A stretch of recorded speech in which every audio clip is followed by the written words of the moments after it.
Hello, everyone, and welcome to the Capcast, where gaming culture comes to life. Sit, play, repeat. From pixels to pop culture, we dive deep into the world of games, TV shows, movies, and the ever-evolving gaming community. I am Naiwal. And I'm Tunnel Snake's Fool. And we're back. We're back. I always come back. Do you even know where that's from? No. You know where that's from? No. You don't, you ain't FNAF? You ain't about FNAF? I don't know what that is. Five Nights at Freddy's? The game or now there's like a show or the game and the movie. I haven't seen it. It's in theaters right now, right? Am I tripping? Yeah. It's just a thing that the bad guys say. You know? It's just I kind of like whenever I was 19, 18 years old is whenever the first Five Nights at Freddy's game came out. Mm-hmm. And I was obsessed with all the like secret lore stuff. I never actually played it. And then even to this day, an entire 10 years later? Has it really been that long? Mm-hmm. Dang. And I remember when those first when the second game came out and then the third game came out and then the fourth game, like they were like dominoes. Like Scott Cawthon was pumping them bad boys out left and right. I was like, holy crap. It was like, it's a time to be alive. This is exciting. Like all this stuff is constantly, I don't know. I was obsessed with it at one point. And then that's whenever I found like Matt Pat, Game Theory. I had already watched Markiplier way before he became the king of Five Nights at Freddy, all that stuff. But it was just, it was cool. That's interesting. I watched. Yeah. So, and here I am, old as heck. And then. Old as heck. Oh my God. And it has been. It's largely catered towards kids. Yeah, that's why I never got into it. I was like, that's for kids. Well, it wasn't whenever I was 19. Like this is around, listen, teenagers, 19, 18, getting into creepypastas, all that kind of crap. Yes.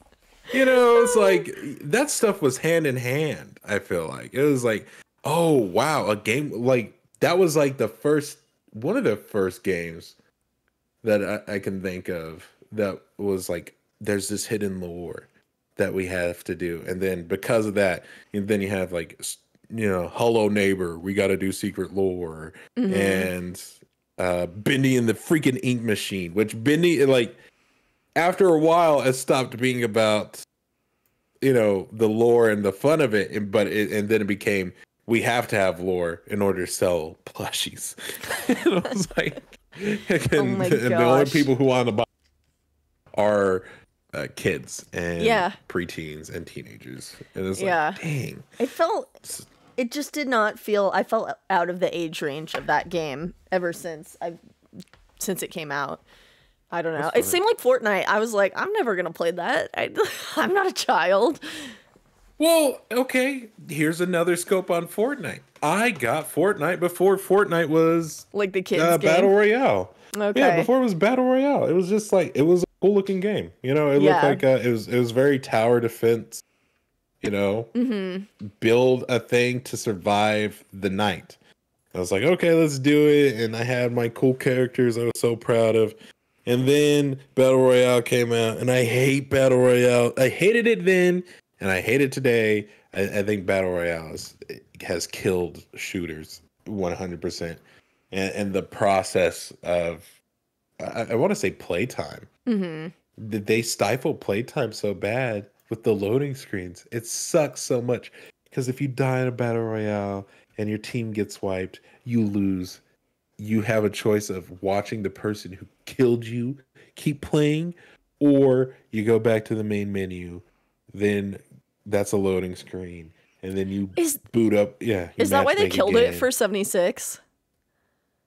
No. Nuclear Winter had that was the Battle Royale. You had I think there was two different audiences. Okay. That played Fallout 76. At one point, like, this is the part that is amazing to me.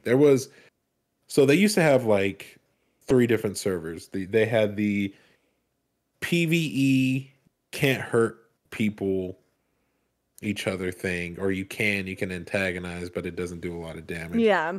Or you get a bounty on you or whatever, right? Yeah, it's like, yeah, well, it didn't turn into that.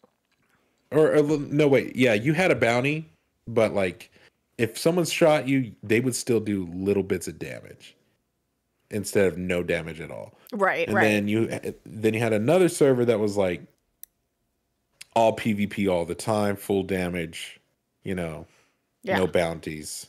It's survival, intense survival thing.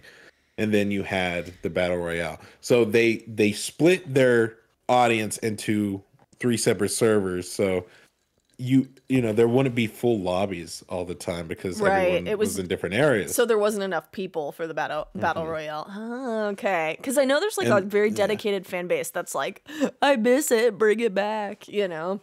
Oh yeah, for sure. Like, I mean, and then whenever they finally were just like, okay, the thing that they dropped before the battle royale was the like survival mode. They're like, okay, now you have, PvE.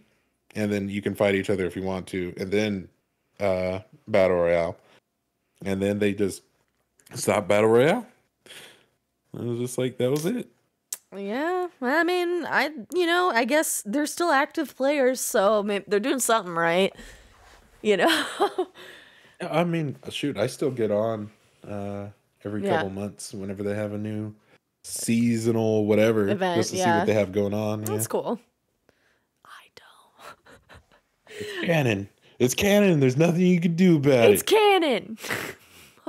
Except for the stop in the stuff in the shop. The shop is not canon. Yeah, I love that people get really upset about it being canon or not. It's like the company owns the IP. They get to say whatever the hell they want. Yeah, there was someone who was like, screw that. We say what's canon. And I don't believe that. And then I remember I replied in the comment. I said, yeah, I do the same thing with real world news. If I don't like it, it's not real to me. Yeah. I create the reality I live in. That's healthy. Oh my gosh. Yeah. Well, we're here to talk about a different Bethesda game today because that released since we took our little hiatus. Little we've been busy. Oh, good times. Yeah, we've been busy. There's been some rising tides and falling cliffs. That sounds like we've had something it's just been terrible. No, it's been crazy. We fought each other. Well, you won't believe. Fist fight. See, yeah, Nikki, he called me a muff snuffler, and I said, "You bitch." We never talked. Yeah. For like exactly. We don't keep up.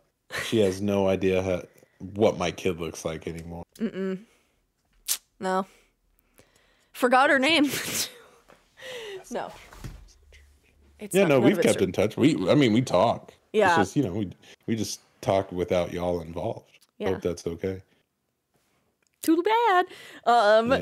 But Starfield launched in this time between during our little hiatus, and now it's been enough time where we can actually, I think, talk about the game without getting yelled at by a very rabid fandom. Or we'll probably get told that it's no longer relevant. It's going to be either it's a spoiler or it's irrelevant, and there's going to be no middle ground. Yeah, no, I don't care about relevancy. Yeah. I make skits off of games that came out 10, 12 years ago, okay? Good. Relevancy is not the issue, I promise. 15 years ago, Fallout 3 just had its anniversary. 15 is wild to me. That makes me feel a million years old. But I still love it and will play it for the next rest of my entire life. You know what? I may stream that tomorrow. I may stream. You should. That'd be chill.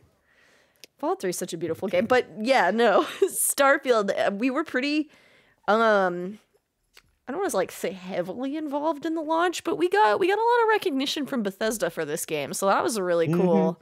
I mean, at least for me. Layers of it. Yeah, it was layers. It just kept coming through too. So we got the fan gift, or the creator gift. which was pretty cool. Yeah, we got the. Oh my god. Good. That's my PlayStation. Yeah, that's my PlayStation. Collector's edition we were sent, which was that was the thing I was not expecting, because they did tell us about the fan gift, and they asked for like our jacket size and all that, and then like randomly days later the collector's edition came through, and we were like, I was like, huh? Lick my taint, kids. Mine's empty right now, but yeah. I have the watch out. It's somewhere. I have the watch. I have the. So that was pretty cool. I mean, how did you feel? We were not expecting. Well, that was my first creator gift. Yeah. So the creator gift was this jacket right here. We also got a mouse. This is actually my daily mouse now. I love this mouse. I've still not used it. Really? Yet, it's so comfy. I have it right here. I have it. And I know it's a good mouse. I know it is. It's just I don't play anything enough with the mouse and keyboard to make me want to go, okay, I need That's it. fair. I was using it for work, so the most boring reasons, but now I quit my job, so yeah, and the Stream Deck, which I just held up, and oh yeah. God, was that it? There was like a little note from Bethesda in there that was really sweet. A little card that came with it. The box itself that it came in was pretty sick. Yeah, I got the box right there. I do too. I'm never getting rid of that box. It's beautiful. I'm hanging on to the memory because I'm like, it's gonna be a long time before I know. Bethesda sends anything again. I know. I was like, cherish it while it lasts. Obviously, we both. Wait. What? Indiana Jones game. Oh, that's true. That's yeah. I know. I'm thinking about it. We might be sent hats. They better send me a custom size hat because my head's huge. Did it get bigger? No, it's just. No, I know. I'm with you. 27 inches around is bad, bro. I don't know. It's big. It's like at least 5 of my hands all the way around. Yeah, so it was, I don't know, at least for me, it was pretty cool to get all the recognition. And then inexplicably, I think through TikTok, I also got a GPU, which is over there, which was custom. That was pretty cool as well. I don't even think that was Bethesda's doing. That was just a random TikTok thing, which check your emails if you're a creator. I almost missed out on that. Check spam. Check spam too. Good God. Yeah. You might have won something, by the way. Just a heads up. A lot has gone through to my spam, including stuff directly from people who work at Bethesda and have like a at Bethesda email address. Yeah, that was such a cool experience to get all of that, like the creator gift specifically, that jacket, which now it's like almost getting cold enough for me to wear here. It was this week over here. Really? Yeah, in Texas. It was actually pretty nice. So I was like, okay, put on the jacket. And then once you're indoors, you got to take it off because it's hot. It's a warm jacket. I don't know. How did you feel about that? All that, getting all that in and like unboxing it. Oh, I was super excited. Couldn't stop talking about it. Couldn't stop showing it off. And yeah, I mean, I don't know. It was nice to be a part of a game launch from a company or a studio that I had been playing games for since I was a kid, and to get recognized as an individual instead of just like just you're someone who consume, it's like you go, hey, help us make other people consume. It's like, yeah, thank you, I appreciate it. Yeah, and it was pretty cool. I mean, I felt like the collector's edition was kind of like that, getting the review copy and everything, but like that creator gift was so.